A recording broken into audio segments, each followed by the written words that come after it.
ಅರುಳು ಬರಲು ಶುರು ಆಗಿದೆ. ನನ್ಗೆ ಒಂದ್ಸಲ ಕೊಡ್ಲಿಕ್ಕೆ ಮತ್ತೆ ಕೊಡ್ತೆ. ನೀನು ಅವಳನ್ನು ಪ್ರೊಟೆಕ್ಟ್ ಮಾಡ್ಬೇಕು. ಒಂದು ರಾಖಿ ಉಂಟು, ಇದು ಹುಡುಗಿಯರೆಲ್ಲ ರಾಖಿ ಕಟ್ಟು. ಕೃಷ್ಣ, ಶುಭ ದಿನ. ಎಲ್ರಿಗೂ ಹೇಗಿದ್ದೀರಾ? ಎಲ್ಲ ಚೆನ್ನಾಗಿದ್ದೀರಾ ಅಂದ್ಕೊತೀನಿ. ಇವತ್ತು ತುಂಬ ದಿನ ಆದಮೇಲೆ ಮೀನು ತಗೊಂಡಿದ್ದೀನಿ. ಇಲ್ಲೇ ಬರುತ್ತಲ್ವ ಮೀನು, ಸೊ ಅವ್ರ ಹತ್ರನೇ ತಗೊಂಡೆ. ತುಂಬ ಅಂದರೆ ತುಂಬ ಟೈಮ್ ಆಯಿತು ಮೀನು ತಗೊಳ್ದೇನೆ. ನನ್ನ ಮಗಳು ಬೇರೆ ಒಬ್ಬೆ ಹೊಡಿತಿದ್ಲ, ಹಾಗಾಗಿ ಮೀನು ತಗೊಂಡೆ. ಹಾಗೆ ಅಪ್ಪ ತೋಟದಿಂದ ಫ್ರೆಶ್ ಆಗಿರೋ ಬೇವಿನ ಸೊಪ್ಪು ಕೂಡ ತಂದಿದ್ದಾರೆ. ಇವತ್ತು 2 ರೆಸಿಪಿ ಮಾಡ್ತಾಯಿದ್ದೀನಿ ಮೀನಿದ್ದು. ಒಂದು ಮಾಮೂಲಿ ಮೀನು ಸಾಂಬಾರು ಮಾಡ್ತಾಯಿದ್ದೀನಿ, ಹಾಗೆ ಇನ್ನೊಂದು ಸ್ವಲ್ಪ ಡಿಫ್ರೆಂಟಾಗಿ ಫಿಶ್ ಫ್ರೈ ಮಾಡೋಣ ಅಂತ ಇನ್ಸ್ಟಾಗ್ರಾಮಲ್ಲಿ ನೋಡಿದ್ದೆ, ಟ್ರೈ ಮಾಡೋಣ ಅಂತ. ಹಾಗೆ ನಾನು ವ್ಲಾಗ್ ಹಾಕ್ತಿರೋದು ತುಂಬ ಲೇಟ್ ಆಗ್ತಾಯಿದೆ. ತುಂಬ ಜನ ಕಮೆಂಟ್ ಕೂಡ ಮಾಡಿದರು. ನಿಮ್ಗೆ ಗೊತ್ತಿರತ್ತೆ ಮನೆಯಲ್ಲಿ ಒಂದು ಹೌಸ್ ವೈಫ್ ಹೇಗಿರ್ತಾರೆ, ಎಷ್ಟೆಲ್ಲ ಕೆಲಸ ಇರುತ್ತೆ. ಮಕ್ಕಳಿರುವಾಗ ಮನೇಲಿ ಒಬ್ಬರೇ ನಿಭಾಯಿಸ್ಬೇಕಾಗುತ್ತೆ. ಅದರ ಜೊತೆ ವೀಡಿಯೋ ಮಾಡೋದು, ಎಡಿಟಿಂಗ್ ಮಾಡೋದು ಸಖತ್ತಿರುತ್ತೆ. ಹಾಗೆ ಇನ್ನು ಮಕ್ಕಳಿಗೆ ಎಕ್ಸಾಮ್ ಎಲ್ಲ ಇರುವಾಗ ನಾನು ಮೊಬೈಲೆಲ್ಲ ಜಾಸ್ತಿ ಮುಟ್ಟೋಕ್ಕೆ ಹೋಗಲ್ಲ. ಅವ್ರ ಕಡೆ ಕಾನ್ಸಂಟ್ರೇಷನ್ ಕೊಡ್ತೀನಿ, ಎಸ್ಪೆಷಲಿ ನನ್ನ ಮಗನ ಕಡೆ. ಮಗಳ ಕಡೆ ಅಷ್ಟೊಂದು ಕೊಡೋಲ್ಲ ಅವಳು, ಯಾಕಂದರೆ ಅವಳೇ ಓದ್ಕೊಳ್ತಾಳೆ. ಅವಳದೇನು ತಲೆ ಬಿಸಿ ಇಲ್ಲ ನನಗೆ, ಮಗಂದೇ ಸ್ವಲ್ಪ ಪ್ರಾಬ್ಲಮ್ಮು. ಸೊ ಹಾಗಾಗಿ ಇನ್ನು ಸಣ್ಣವನ್ನೆಲ್ಲ ಸ್ವಲ್ಪ ನಾವೇ ನೋಡ್ಕೊಳ್ಬೇಕಾಗತ್ತೆ, ಹೇಳಬೇಕಾಗತ್ತೆ. ಮತ್ತು ಅವ್ರು ಕರೆದಾಗ ಹೋಗಬೇಕಾಗತ್ತೆ, ಅವ್ರ ಜೊತೆ ಸ್ವಲ್ಪ ಟೈಮ್ ಸ್ಪೆಂಡ್ ಮಾಡಬೇಕಾಗತ್ತೆ. ಅದಕ್ಕೋಸ್ಕರ ಸ್ವಲ್ಪ ಲೇಟ್ ಆಗುತ್ತೆ ವೀಡಿಯೋ ಹಾಕೋದು. ಹಾಗೆ ನನಗೂ ಅಷ್ಟೇ, ದಿನ ಎಡಿಟು ಅದು ಇದು ಮಾಡ್ತಾಯಿದ್ರೆ ನನಗೂ ಸ್ವಲ್ಪ ಹೆಲ್ತ್ ಆ ಕಡೆ ಈ ಕಡೆ ಆಗ್ತಂದರೆ ತಲೆನೋವೆಲ್ಲ ಸ್ಟಾರ್ಟ್ ಆಗುತ್ತೆ. ಹಾಗಾಗಿ ಒಂದು ಸ್ವಲ್ಪ ಅವಾಯ್ಡ್ ಮಾಡ್ತೀನಿ, ಸ್ವಲ್ಪ ಲೇಟಾಗಿ ವೀಡಿಯೋ ಅಪ್ಲೋಡ್ ಮಾಡ್ತಾ ಇದ್ದೀನಿ. ಸೊ ಯಾರೂ ಏನೂ ಅಂದ್ಕೊಳ್ಳಲ್ಲ ಅಂದ್ಕೊತೀನಿ, ಯಾಕಂದರೆ ಗೊತ್ತಿರುತ್ತೆ ಆಲ್ಮೋಸ್ಟ್ ಹೌಸ್ ವೈಫ್ಗಳಿಗಂತೂ ತುಂಬ ಚೆನ್ನಾಗಿ ಗೊತ್ತಿರುತ್ತೆ ಮ್ಯಾನೇಜ್ ಮಾಡೋರಿಗೆ ಎಷ್ಟು ಕಷ್ಟ ಇರುತ್ತೆ ಅಂತ. ಆದರೂ ಕೆಲವರು ಲೇಟಾದರೂ ಪರವಾಗಿಲ್ಲ ವ್ಲಾಗ್ ನೋಡ್ತಾರೆ. ಇನ್ನು ಕೆಲವರು ಅಂದರೆ ವಾಯ್ಸಿಗೆ ಕೆಲವು ಅಷ್ಟೊಂದು ಗೊತ್ತಿರಲ್ಲ. ನಾನು ವೀಡಿಯೋ ನೋಡೋರು ಕಮೆಂಟ್ ಮಾಡ್ತಾರೆ, ಯಾವತ್ತಿನ ವೀಡಿಯೋ ಯಾವತ್ತು ಹಾಕ್ತಿರಲ್ಲ ಅಕ್ಕ ಅಂತ. ಸೊ ಈ ಥರ ಎಲ್ಲ ಪ್ರಾಬ್ಲಮ್ ಇರುತ್ತೆ. ಓಕೆ, ಇವಾಗ ನಾನೊಂದು ರೆಸಿಪಿ ಮಾಡ್ತೀನಿ ಅಂದ್ವಲ್ಲ ಫಿಶ್ಶಿದು, ಅದು ನಿಮ್ಮ ಜೊತೆನೂ ಶೇರ್ ಮಾಡ್ತೀನಿ. ಮೊದಲಿಗೆ ಸ್ವಲ್ಪ ತೆಂಗಿನೆಣ್ಣೆ ಹಾಕ್ಕೊಂಡು ಅದಕ್ಕೆ ನಾನಿಲ್ಲಿ ಮೆಣಸಿನ ಪುಡಿ ಹಾಗೆ ಅರಿಶಿಣ ಹಾಕ್ಕೊಳ್ತಾ ಇದ್ದೀನಿ. ಮೆಣಸಿನ ಪುಡಿ ಅಂದರೆ ನಾನಿಲ್ಲಿ ಸ್ವಲ್ಪ ಮೀನಿಗಷ್ಟೇ ಮಾಡ್ತಿರೋದು, ಹಾಗಾಗಿ ಒಂದು ಸ್ವಲ್ಪ ಹಾಕ್ಕೊಂಡಿದ್ದೀನಿ. ನೀವು ಅಷ್ಟೇ ನಿಮ್ಗೆ ಎಷ್ಟು ಖಾರ ಬೇಕೋ ಅಷ್ಟು ಹಾಕ್ಕೊಂಡ್ರೆ ಆಯಿತು. ಅದಾದಮೇಲೆ ಶುಂಠಿ ಬೆಳ್ಳುಳ್ಳಿ ಪೇಸ್ಟ್ ಹಾಕ್ಕೊಂಡು ಸ್ವಲ್ಪ ಹೊತ್ತು ಚೆನ್ನಾಗಿ ಫ್ರೈ ಮಾಡ್ಕೊಳ್ಳೋಣ. ನೋಡಿ ಈ ಥರ ಫಸ್ಟು ಎಣ್ಣೆ, ಮೆಣಸಿನ ಪುಡಿ, ಅರಿಶಿನ ಪುಡಿ ಹಾಕ್ಕೊಂಡು ಸ್ವಲ್ಪ ಹೊತ್ತು ಫ್ರೈ ಮಾಡ್ಕೊಂಡ್ರಾಯ್ತು. ಸಣ್ಣ ಊರಿನಲ್ಲೇ ಇಟ್ಕೊಳ್ಳಿ. ಅದಾದಮೇಲೆ ಶುಂಠಿ ಬೆಳ್ಳುಳ್ಳಿ ಪೇಸ್ಟ್, ಅದೊಂದು ಸ್ವಲ್ಪ ಹೊತ್ತು ಫ್ರೈ ಆದಮೇಲೆ ನಾನಿಲ್ಲಿ ಹುಳಿ ರಸ ಹಾಕ್ಕೊಳ್ತಾ ಇದ್ದೀನಿ, ಹುಣಸೆ ಹುಳಿ. ನೀವು ಬೇಕಿದ್ರೆ ನಿಂಬೆ ರಸ ಹಾಕ್ಕೊಂಡ್ರೂ ಆಗತ್ತೆ. ಇದಿಷ್ಟನ್ನು ಹಾಕ್ಕೊಂಡು ಹಾಗೆ ಉಪ್ಪನ್ನು ಕೂಡ ಹಾಕ್ಕೊಂಡು ಚೆನ್ನಾಗಿ ಇದನ್ನ ಮಿಕ್ಸ್ ಮಾಡ್ಕೊಳ್ಬೇಕು. ಅಂದರೆ ಮೆಣಸಿನ ಪುಡಿ ಹಸಿ ವಾಸನೆ ಹೋಗಲಿ ಅಂತ ಅಷ್ಟೇ. ಹಾಗೆ ಇದಕ್ಕೆ ಸ್ವಲ್ಪ ಬೇವಿನ ಸೊಪ್ಪು ಕೂಡ ಆ್ಯಡ್ ಮಾಡಿದ್ದೀನಿ. ಇವಾಗ ನೋಡಿ ಇದಿಷ್ಟು ಗಟ್ಟಿ ಆಗ್ತಾ ಬಂದಿದೆ. ತುಂಬ ಗಟ್ಟಿ ಅನಿಸಿದ್ರೆ ಒಂದು ಸ್ವಲ್ಪ ಬೇಕಾದರೆ ನೀರು ಹಾಕ್ಕೊಳ್ಬಹುದು ನೀವು. ಇವಾಗ ಇದು ಚೆನ್ನಾಗಿ ಮಿಕ್ಸ್ ಆಗಿದೆ ಅಲ್ವಾ, ಇದಕ್ಕೆ ಇವಾಗ ನಾವು ಮೀನನ್ನು ಹಾಕ್ಕೊಂಡ್ರಾಯ್ತು. ನೋಡಿ ಎಷ್ಟು ಸಿಂಪಲ್ಲಾಗಿ ಮಾಡಬಹುದು ಅಂತ. ಬೇಕಿದ್ರೆ ನೀವು ಇದಕ್ಕೆ ಕೊತ್ತಂಬರಿ ಪುಡಿ ಅಥವಾ ಜೀರಿಗೆ ಪುಡಿ, ಗರಂ ಮಸಾಲೆ ಈ ಥರ ಕೂಡ ಹಾಕ್ಕೊಳ್ಬಹುದು. ಬಟ್ ಸಡನ್ನಾಗಿ ಏನಾದರೂ ಮಾಡಬೇಕು ಅನಿಸಿದ್ರೆ ಈ ಥರ ಸಿಂಪಲ್ಲಾಗಿ ಮಾಡಬಹುದು, ಅದಕ್ಕೋಸ್ಕರ ತೋರಿಸ್ತಾ ಇದ್ದೀನಿ. ಈ ಥರ ಮಾಡಿಕೊಂಡು 2 ಸೈಡು ಚೆನ್ನಾಗಿ ಫ್ರೈ ಮಾಡಿದರೆ ಆಯಿತು. ಒಂದು ಸ್ವಲ್ಪ ಹುಳಿಯಾಗಿ ಖಾರ ಆಗಿ ಚೆನ್ನಾಗಿರುತ್ತೆ ಇದು. ಈ ಥರ ಡಿಫ್ರೆಂಟಾಗಿ ಏನಾದರೂ ಮಾಡ್ತಾಯಿದ್ರೆ ಮಕ್ಕಳಿಗೂ ಇಷ್ಟ ಆಗುತ್ತೆ. ಮನೇಲಿ ಯಾವಾಗಲೂ ಒಂದೇ ಥರ ಮೀನು ಫ್ರೈ ಮಾಡ್ತಾ ಇರ್ತೀವಲ್ಲ, ಸೊ ಈ ಥರನೂ ಮಾಡ್ಬೋದು ಅಂತ. ಆಮೇಲೆ ಒಂದು ಸೈಡ್ ಚೆನ್ನಾಗಿ ಬೆಂದಮೇಲೆ ಈ ಥರ ಇನ್ನೊಂದು ಸೈಡಿಂದ ಮಗ್ಚ್ ಹಾಕಿದ್ರೆ ಆಯಿತು. ಇವಾಗ 2 ಸೈಡ್ ಕೂಡ ಚೆನ್ನಾಗಿ ಬೆಂದಿದೆ. ಇದಕ್ಕೆ ಮೇಲ್ಗಡೆಯಿಂದ ಸ್ವಲ್ಪ ಬೇವಿನ ಸೊಪ್ಪು ಹಾಗೆ ಮತ್ತು ಕೊತ್ತಂಬರಿ ಸೊಪ್ಪು ಕೂಡ ಹಾಕ್ಕೊಳ್ತಾ ಇದ್ದೀನಿ. ತುಂಬ ಚೆನ್ನಾಗಿರುತ್ತೆ. ಈ ಥರ ಒಂದು ಸಲ ನೀವು ಟ್ರೈ ಮಾಡಿ ನೋಡಿ, ಓಕೆನಾ?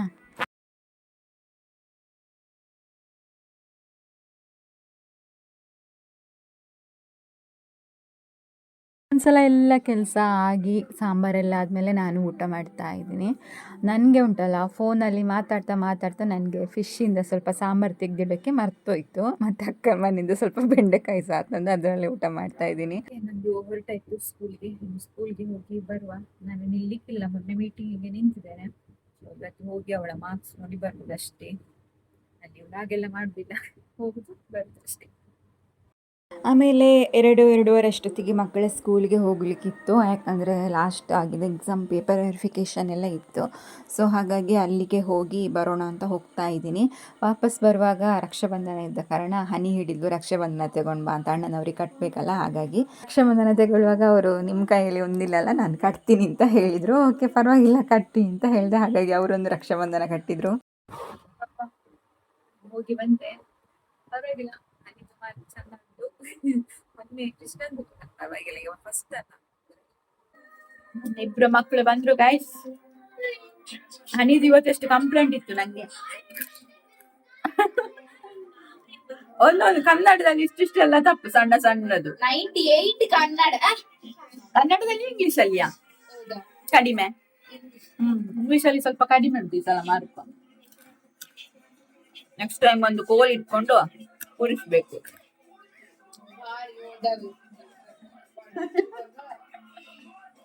ಅವಳು ತಮಾಷೆ ಮಾಡು, ನೀವು ಬಾರಿ ಓದಿಸ್ತೀರಾ ಅಂತ.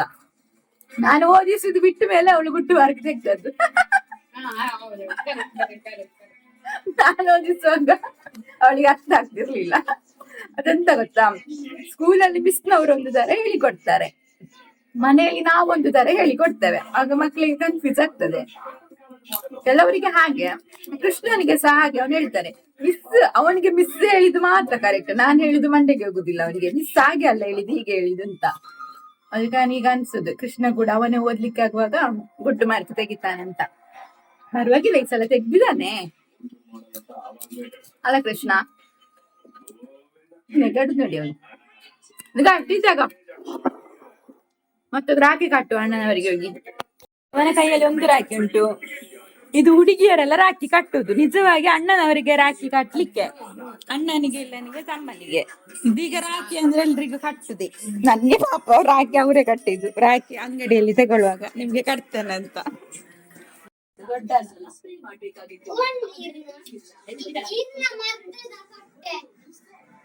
ಕೊಪ್ಪೆ ಆಗ್ತಾ ಉಂಟು. ರಕ್ಷಾಬಂಧನ ಕಟ್ಟಿ ರಕ್ಷಾಬಂಧನ ಕಟ್ಟಿಲ್ಲ.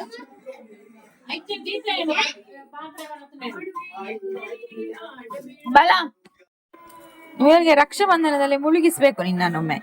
ಐಟೆ ಐಟೆ ತುಗ ಅವತ್ತು ಇಟ್ಟಿಜ್ಜಿ ತುಗ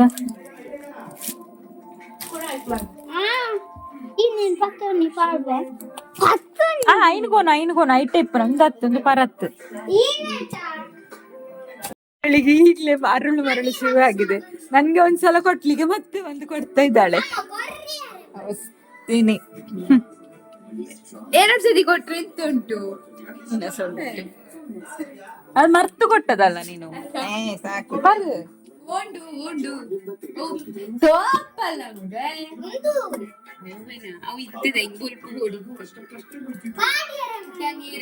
ಒಟ್ಟು ಕಟ್ಟು ಕಂಬೆ ಶೋಕ ಅವಳು ದೊಡ್ಡಮ್ಮನ ಇದ್ದಾಗೆ. ಅವನಿಗೆ ಈಗಲೇ ರಕ್ಷಾ ಕಟ್ಟಾನಿ.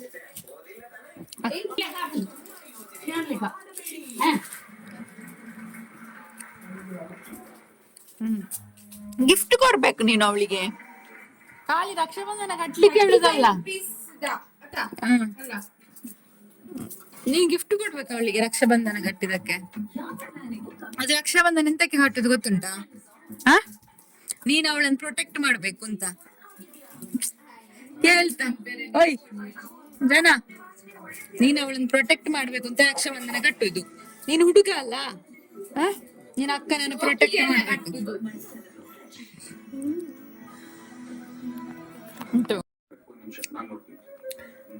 ಅಕ್ಕ ತಮ್ಮಂದಿರ ಈ ಬಂಧ, ಅಕ್ಕ ತಮ್ಮನ ಈ ಬಂಧ, ಜನ್ಮ ಜನ್ಮದ ಅನುಬಂಧ. ಇನ್ನು ಕೃಷ್ಣ ನೋಡಿಕೊಳ್ಳುದು ಅನ್ಯನ್ನ. ಆಪುಜಿ ಪಾಡಪ್ಪ ಅಂಚನೆ.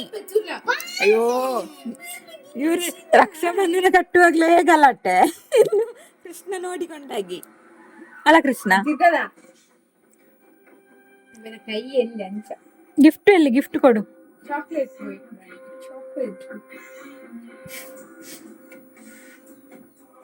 ಕೃಷ್ಣ ಸ್ಕೂಲಲ್ಲಿ ಯಾರು ಕಟ್ಲಿಲ್ವಾ? ಅಲ್ಲ ಹುಡುಗಿಯರು, ಅಣ್ಣ ಅಂತ ಗಟ್ಟಿ ಕಟ್ಟು. ಯಾವುದು? ಒಂದೊಂದು ಸಾಕು. ಅಯ್ಯೋ ಕಟ್ಟದೆ ಈ ವರ್ತಿ. ಅವಳ ಕೈಯಲ್ಲಿ 4 ಉಂಟಂತೆ, ಅದಕ್ಕೆ ಅವನಿಗೆ ಕೂಡ 4 ಬೇಕಂತ. ಹೇಳು ಮತ್ತೆ 8 ಕೂಡ ಕಟ್ಟು. 4 ಕಟ್ಟು. ಕೈ ಇರುವುದು ಇಷ್ಟು ಸಣ್ಣದು. ಗಲಾಟೆ ಮಾಡಿ ಯಾರಾದ್ರೂ ರಕ್ಷಾಬಂಧನ ಕಟ್ಟಿಸ್ಕೊಳ್ತಾರ?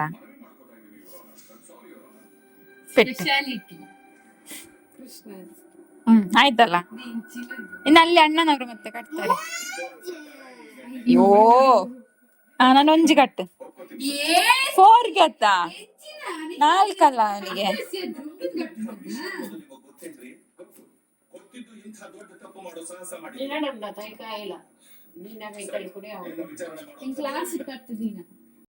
ಹನಿ ಅವರ ಅಣ್ಣನಿಗೆ ರಾಖಿ ಕಟ್ಟಲಿಕ್ಕೆ ದೊಡ್ಡಮ್ಮನ ಮನೆಗೆ ಬಂದಿದ್ದಾಳೆ.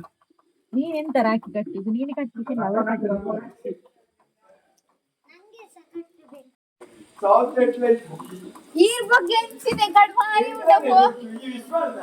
ಇವರದ್ದು ಗಲಾಟೆ ಆಗ್ತಾ ಉಂಟು guys.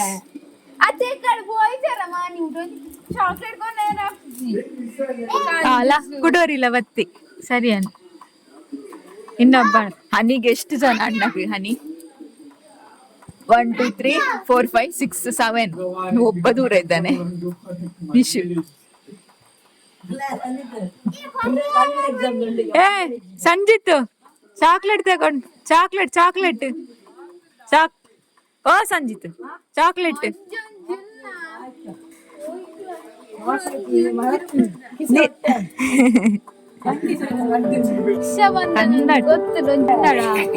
ಕನ್ನಡ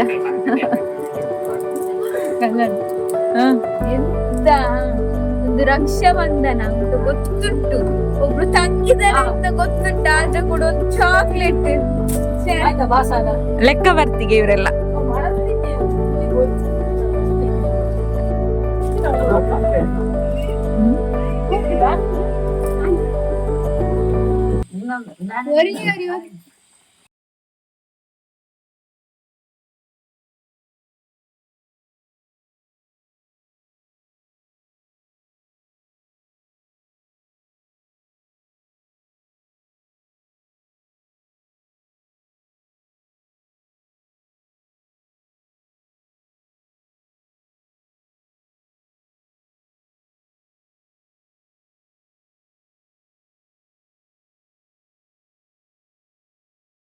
ಎಲ್ಲರೂ ಚಾಕ್ಲೇಟ್ ಕೊಟ್ಟರು, ಅವಳಿಗೆ ಖುಷಿ ಆಯಿತು. ಕೃಷ್ಣನಿಗೂ ಚಾಕ್ಲೇಟ್ ಕೊಟ್ಟರು.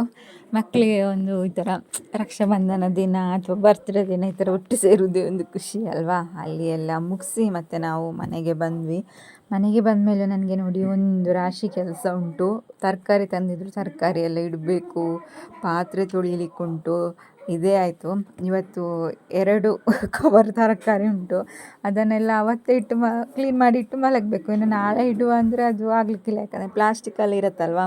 ಹೊರಗಡೆ ಇಟ್ಟರೆ ಉಂಟಲ್ಲ ಇಲ್ಲಿ ಇಲಿಗಳ ಕಾಟ, ಎಲ್ಲ ತರಕಾರಿನ ಕೂಡ ತಿಂದಾಗತ್ತೆ. ಅದಕ್ಕೆ ನಾನು ತಂದವತ್ತೇ ಎಲ್ಲ ನೀಟ್ ಮಾಡಿ ಇಟ್ಟು ಬಿಡ್ತೇನೆ.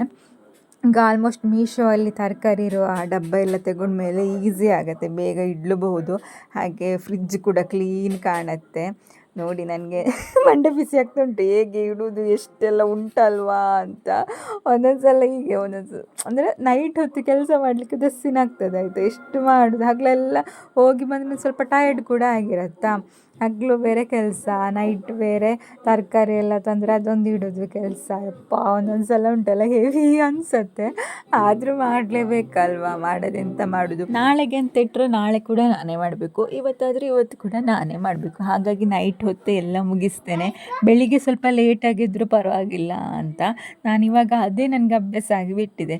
ಕತ್ಲೆ ಎಷ್ಟೊತ್ತಾದರೂ ಪರವಾಗಿಲ್ಲ, ಎಚ್ಚರ ಇರ್ತೀನಿ ನಾನು. ಬೆಳಿಗ್ಗೆ ಸ್ವಲ್ಪ ಹೇಳೋದು ಲೇಟೇ, ಪರವಾಗಿಲ್ಲ, ನಮಗೆ ಹೇಗೆ ಬೇಕೋ ಹಾಗೆ ಇರಬೇಕಾಗತ್ತೆ, ಅಂತ ಮಾಡಲಿಕ್ಕೆ ಆಗೋದಿಲ್ಲ. ನಿದ್ದೆನೂ ಬೇಕು, ಕೆಲಸನೂ ಮಾಡಬೇಕು ಅಂದಾಗ ಸ್ವಲ್ಪ ಆ ಕಡೆ ಈ ಕಡೆ ಆಗುತ್ತೆ. ಬಟ್ ಎಲ್ಲನೂ ಮಾಡಬೇಕು, ಸ್ವಲ್ಪ ಅಡ್ಜಸ್ಟ್ ಆಗಬೇಕು, ನಾವು ಕೂಡ ಅಡ್ಜಸ್ಟ್ ಆಗಬೇಕು, ಮನೆಯವರು ಕೂಡ ಎಲ್ಲದಕ್ಕೂ ಅಡ್ಜಸ್ಟ್ ಆಗಬೇಕು. ಎಲ್ಲ ಕೆಲಸ ಮುಗಿಸಿ ಇವಾಗ ಒಂದು ಕಡೆ ಎಲ್ಲ ಕ್ಲೀನ್ ಮಾಡಿ ಗುಡಿಸಿ ಇಟ್ಟಿದ್ದೇನೆ. ರಾತ್ರಿ ಹೊತ್ತು ಕಸ ಎಲ್ಲ ತೆಗಿಬಾರ್ದು ಅಂತ ಹೇಳ್ತಾರಲ್ವ, ಹಾಗಾಗಿ ಇನ್ನು ನಾಳೆ ಅದನ್ನು ಕ್ಲೀನ್ ಮಾಡಿಕೊಡುವ ಅಂತ. ಇವಾಗ ನೋಡಿ, ಒಂದು ಸಲದ್ದು ಪಾತ್ರೆ ತೊಳೆದು ಪಿರಮಿಡ್ ಕಟ್ಟಿದ್ದೇನೆ, ಇನ್ನೊಂದು ಸಲದ್ದು ಪಾತ್ರೆ ತೊಳಿಲಿಕ್ಕೆ ಉಂಟು. ಆಲ್ಮೋಸ್ಟ್ ನನ್ನ ವೀಡಿಯೋ ನೋಡ್ತಾ ಬಂದವರಿಗೆ ಗೊತ್ತಿರುತ್ತೆ ನನ್ನ ರೂಟೀನ್ ಎಲ್ಲ. ನಾನು ನೈಟೆಲ್ಲ ಕೆಲಸ ಮುಗಿಸಿ ಮಲಗುವುದು, ಅದು ಎಷ್ಟು ಲೇಟ್ ಆದರೂ ಕೂಡ. ನೆಕ್ಸ್ಟಿಗೆ ಪಾತ್ರೆ ತೊಳಿಲಿಕ್ಕೆಲ್ಲ ನಾನು ಇಡುವುದಾದರೂ ಅಂಥ ದಿನ ಮಾತ್ರ, ಅಂದರೆ ಹೆವಿ ಟಯರ್ಡ್ ಆದರೆ ಅಥವಾ ಹುಷಾರಿಲ್ಲದಿದ್ದರೆ ಕಡಿಮೆ ಹಾಗೆ ಇಡೋದೇ ಇಲ್ಲ ನಾನು. ಆ ಥರ ಇಡಲೂಬಾರ್ದಂತೆ, ಎಂಜಲ್ ಪಾತ್ರೆ ಎಲ್ಲ ನಾವು ತಟ್ಟೆ ಎಲ್ಲ ತೊಳಿದೆ ಇಡಬಾರ್ದು, ಎಲ್ಲ ಕ್ಲೀನ್ ಮಾಡಿ ಇಡಬೇಕು. ಮತ್ತು ನಾವು ಬೆಳಿಗ್ಗೆದ್ದು ಒಂದ್ಸಲ ಕಿಚನ್ ನೋಡುವಾಗ ಖುಷಿ ಆಗ್ತದೆ ನಮಗೆ, ಕ್ಲೀನ್ ಇರುತ್ತಲ್ವ ಹಾಗಾಗಿ. ಓಕೆ ಗೈಸ್, ಇವತ್ತಿನ ವ್ಲಾಗ್ ಈ ಥರ ಇತ್ತು. ನನ್ನ ಹಾಗೆ ಯಾರೆಲ್ಲ ಕೆಲಸ ಮಾಡ್ತೀರಾ, ನನ್ನ ಹಾಗೆ ಯಾರ್ದೆಲ್ಲ ರುಟೀನ್ ಇದೆ ಅವರೊಂದು ಕಾಮೆಂಟ್ ಮಾಡಿ. ಕೆಲಸ ಇದೆ ಅಂತ ಬೇಜಾರಾಗಬೇಡಿ, ಖುಷಿ ಖುಷಿಯಲ್ಲೇ ಮಾಡ್ಕೊಳ್ಳಿ, ಹಾಗೆ ನಿಮ್ಮನ್ನು ನೀವು ನೋಡ್ಕೊಳ್ಳಿ ಅಂತ ಹೇಳ್ತಾ ನೆಕ್ಸ್ಟ್ ವ್ಲಾಗಲ್ಲಿ ಸಿಗ್ತೀನಿ. Take care, bye, love you all, take care.